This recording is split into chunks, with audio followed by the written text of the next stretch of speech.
Alright, what's up everybody? It's Arash Amini. This is the Stack Bio Show. Who the hell knows what episode this is? Nothing is working, so I'm just rolling with it. The technology is the technology is the technology. What are you gonna do? So, what a crazy time, crazy time. It is Thursday. Just got back from Cleveland and went there for work, for my day job, and I realized something. The world depresses me, and unless I'm working on a solution, I am gonna be just saddened by its horrible, horrible state. And you might say, well, it's the best time to be alive. Oh, it's the best time in the history of mankind. Hey, why are there more suicides than ever before? Why is there more obesity than ever before? Why is there more crime than ever before? Well, and you might say, well, the stats show. Why is everyone miserable? More miserable than they've ever been, right? We got everything is great, but everybody's miserable. Why is that? And I think it's because, let's see, am I giving away any secrets up there? Man, that is foggy-er than ever. Well, it kind of sucks if you can't see that. Even if you're a positive guy or gal, you are if you can't acknowledge that, you're kind of delusional and you've lived a privileged life. There I am walking through downtown Cleveland, and COVID is everywhere. You're like afraid of everybody. Everybody's wearing masks, and you're wondering, what do I do? Where do I fit in? There was just this dystopian dread, empty streets, minus the dozen or so black guys that were purporting to be homeless. Some were clearly homeless, panhandling.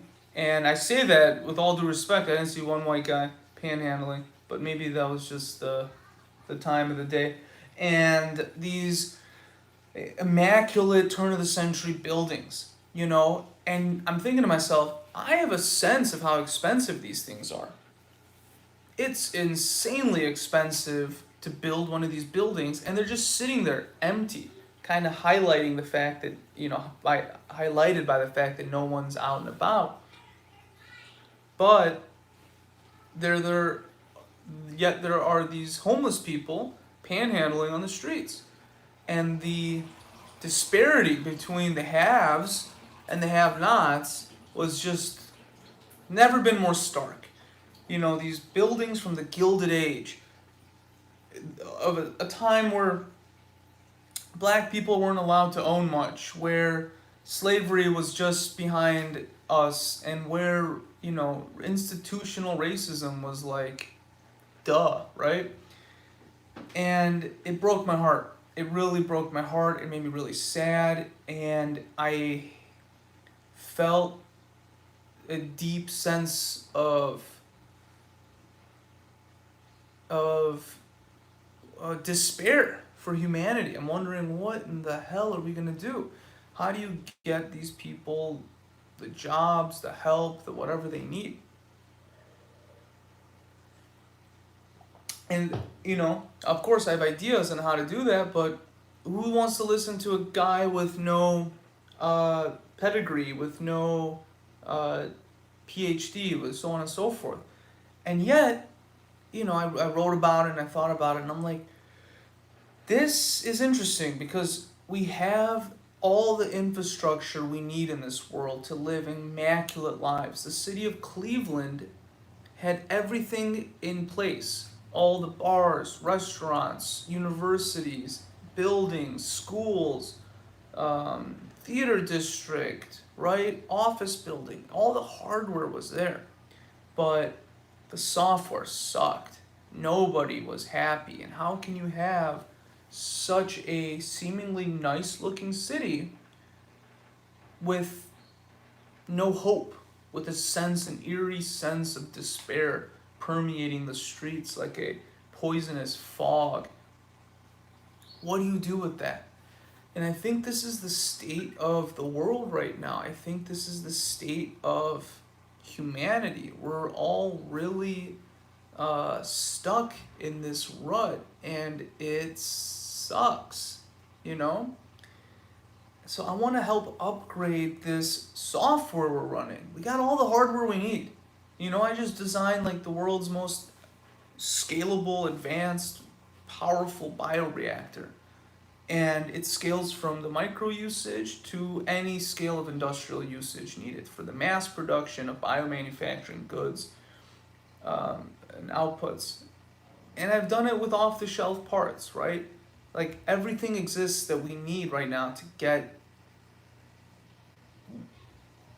what we want out of life. It's just a matter of rewiring it all so the energy is flowing properly, if you will. In my case, the water's flowing ideally, right? And I'm thinking to myself, talking to my wife, and how, you know, the global economy, I think, is about to explode with activity.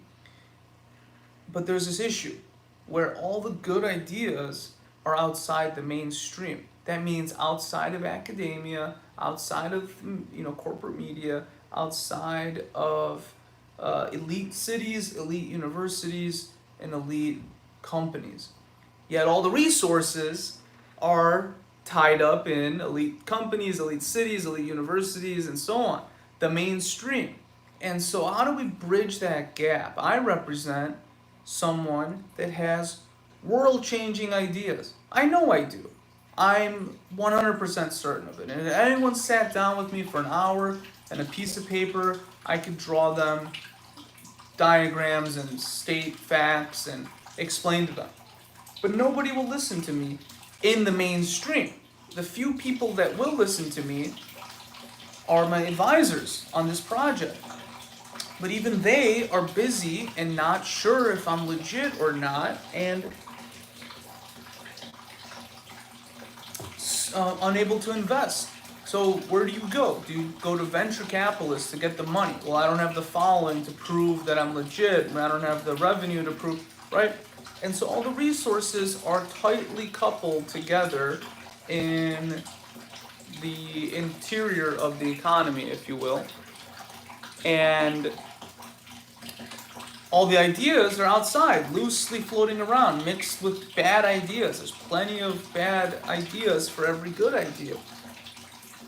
And we need to connect those dots, right? We need to connect the good ideas with the best practices that have been developed over the last 100 years in finance, communications, manufacturing, everything, to scale human solutions in the form of businesses. I mean, capitalism is great if you got capital. If you don't have capital, you're a wage slave and it sucks. And you are getting paid the least amount that's possible, right? That's the whole goal of capitalism, is to save on costs and create profits. And so you are happy, a pure capitalist is happy to pay you nothing if you're willing to work for it. And a good capitalist will let you negotiate yourself down to a lower rate and get away with keeping more for themselves. Yet capital allows you to take chances, allows you to make better decisions, allows you to be more strategic, it gives you leverage, right? So any one person negotiating with a company has no leverage. Very few people have leverage. And even if they've played all their cards right, they are lucky. I mean, in the end, they still have to do work and show up and make it done, you know? And then on the other end, what are we but components in an ecosystem that must contribute or go extinct? I mean, why is it fair that anybody gets to live off of the work of others and not contribute anything? You know, and socialists would say, well, you know, capitalists don't contribute, they just live off the labor of others. And capitalists would say, employees won't take ownership of the business and act as partners. They need to be, you know, they'll leave at 5 p.m. They'll They need incentives. They bitch and moan about this and that. When an owner will work until it's done. The buck stops there, right?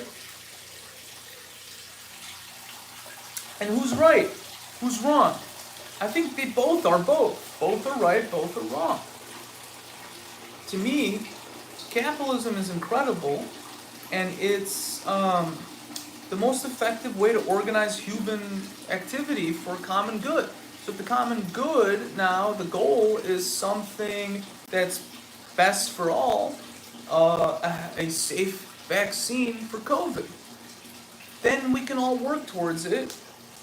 But if it's to sell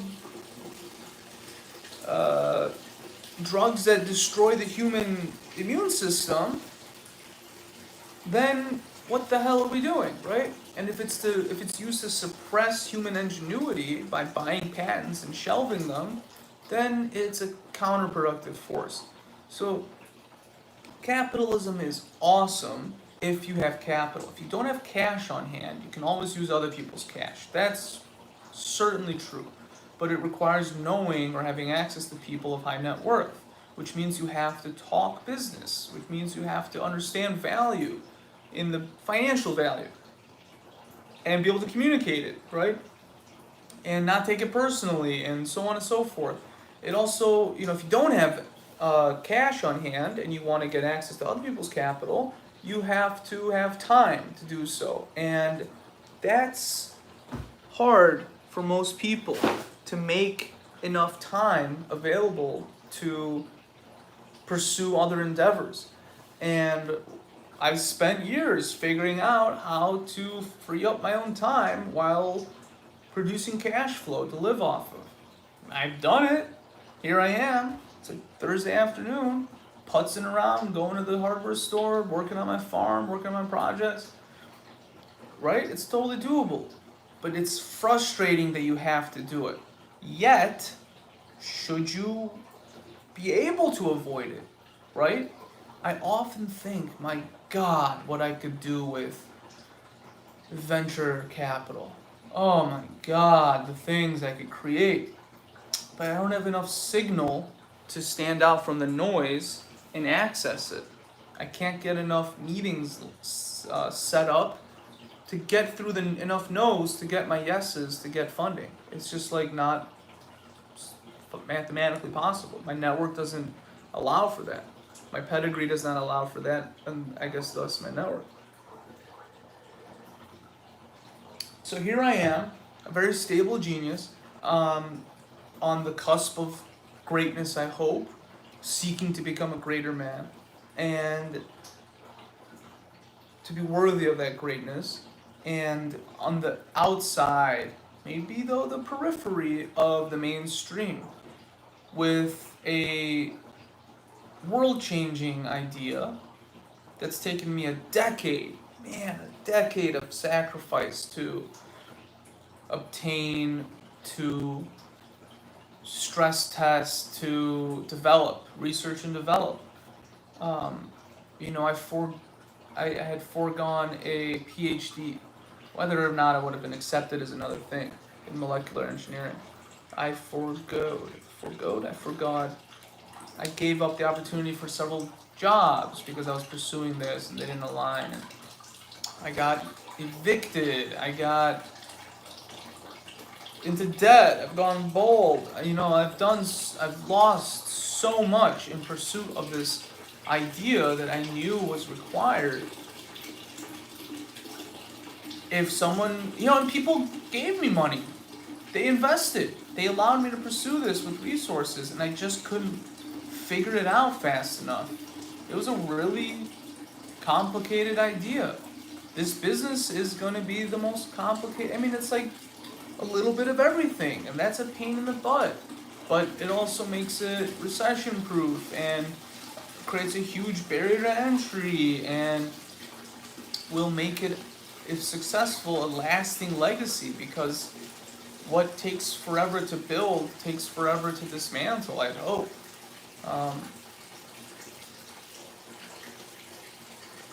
And it certainly doesn't help that I'm a Trump supporter. I am politically centrist. I am above center. I used to think of myself, I used to be left of center. Then I migrated, I used to be far left. And then migrated further right. And then I got on the edge of the far right, did not like what I saw. I saw the far left, did not like what I saw. Went the opposite direction, saw the far right, did not like what I saw. And then I came back to like center right. But really, I'm a centrist.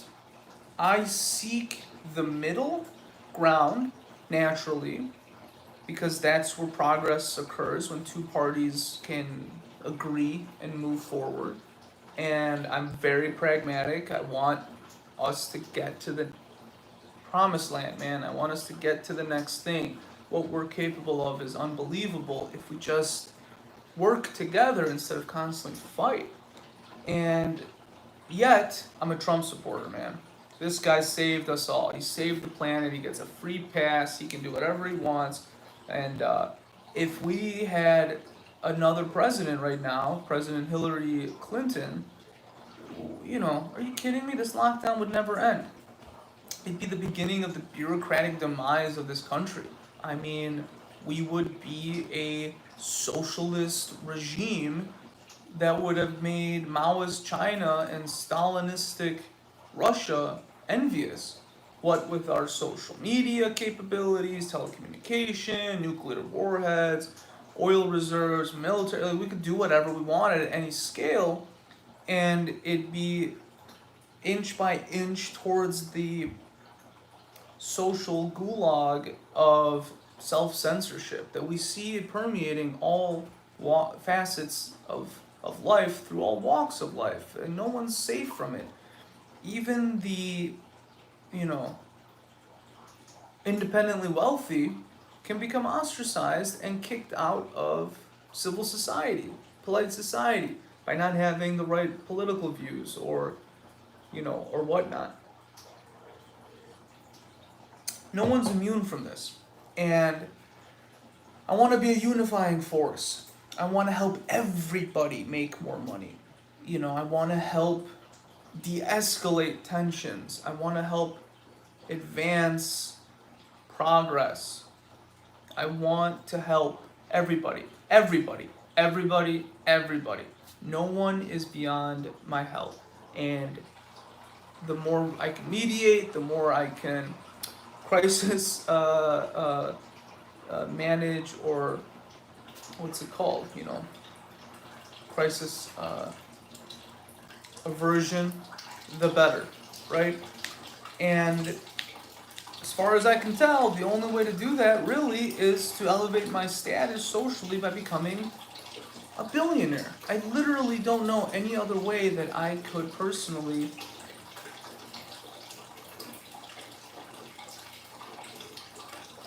impact the world to the degree to which it needs assistance. To activate this unearthly potential across the planet and propel us into a new space.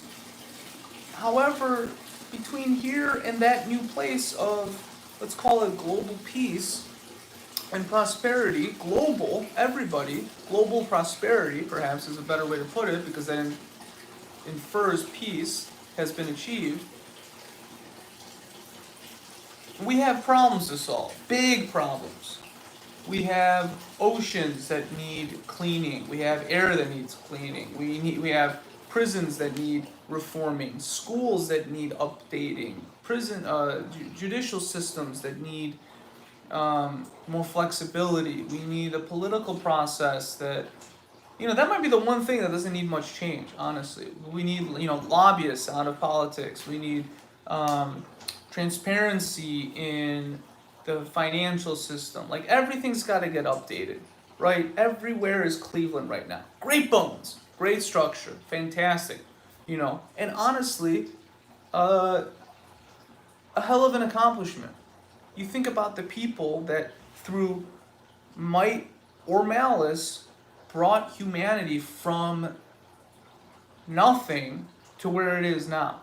And that's pretty darn impressive. I mean, the railroads that were laid down, the oil uh, pipelines that were built, right? The amount of people that have escaped poverty, the amount of people that have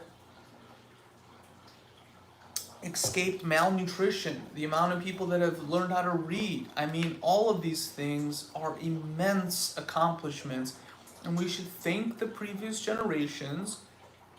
But their time to pass the baton is here, and we will, as the current generation of influence and future ones and the next one after us, must advance the human cause that much further. And I think we all agree it should be a path towards global prosperity, a path of greater sovereignty, greater freedom, greater responsibility, thus, and therefore, and greater opportunity for everybody, right? There's a endless violence in our past, endless. Every civilization was pilfering and uh, uh, and I'm trying to go for too many alliterations. Attacking and defending itself against all other civilizations. It's been endless war. Our history is one of warfare. I forgive everybody who's involved in defending themselves and doing what they thought was right and making mistakes along the way. Ultimately, I have to say, what is death to God, right? You do something bad, it's between you and God. Now, if there's a role for a jury to dole out justice, then so be it, right? But I'm not gonna sit here and judge you. That God will judge you, and there's no escape from that, and you know it, and we know it. So, if you need to step away from the limelight, then you need to step away and go away if you don't want to seek the vengeance of those you've antagonized, whether it was your ancestors or not, right? The path forward is one of prosperity. Prosperity requires peace. Peace requires compromise. Compromise requires acceptance of the other. Period. You don't get to. There's nothing beyond that. If you're not a Trump supporter, so be it. But if you really think he's Hitler, then you're not being honest with yourself. And your life is going to suffer from it. Because a lie like that cannot stand against the truth. A lie like that cannot stand alone. A lie that bold must live in and around and be surrounded by other lies.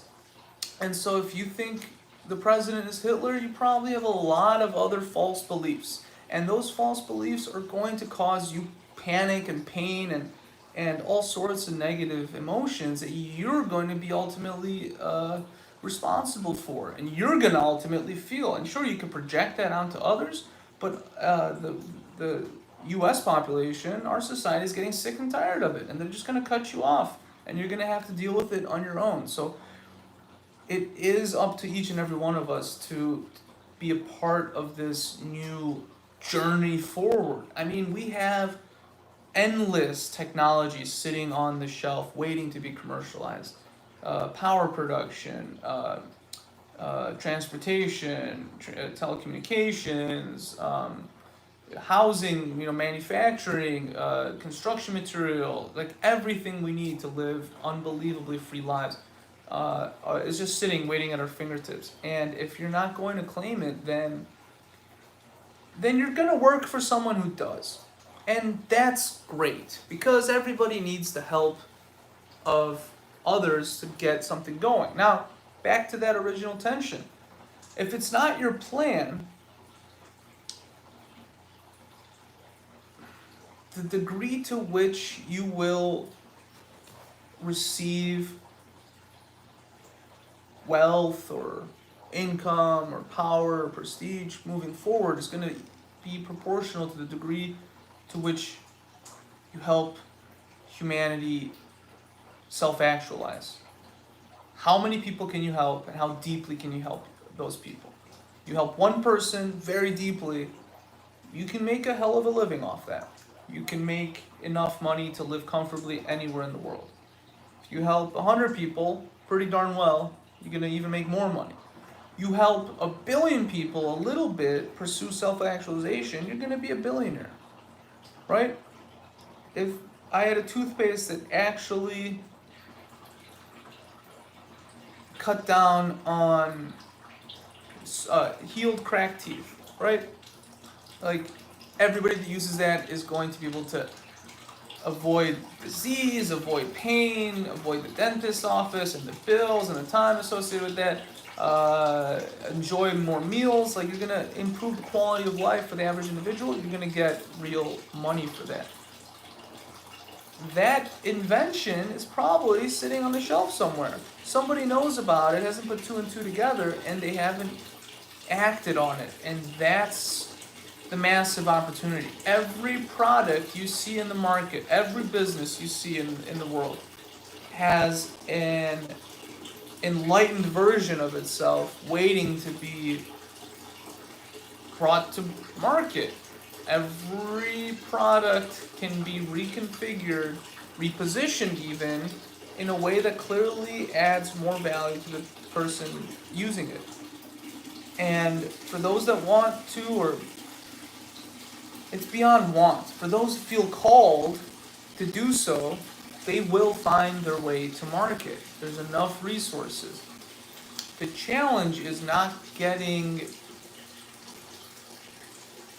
distracted by the pursuit of pure power, because that's real, and that's no good, and that doesn't help anybody but yourself,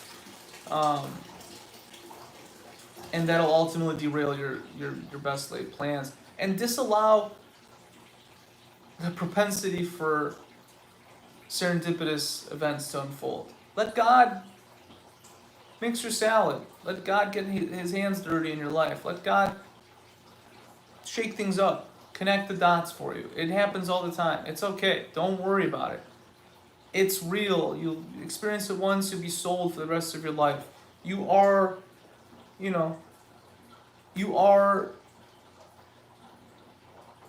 experiencing the greatest video game in the universe, and that is the universe itself. Creating and destroying and learning from each of those actions. And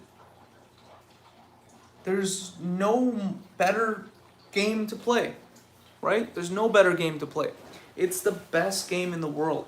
And anybody, if you don't pursue creating this future state for humanity, you have to live in the current state for humanity.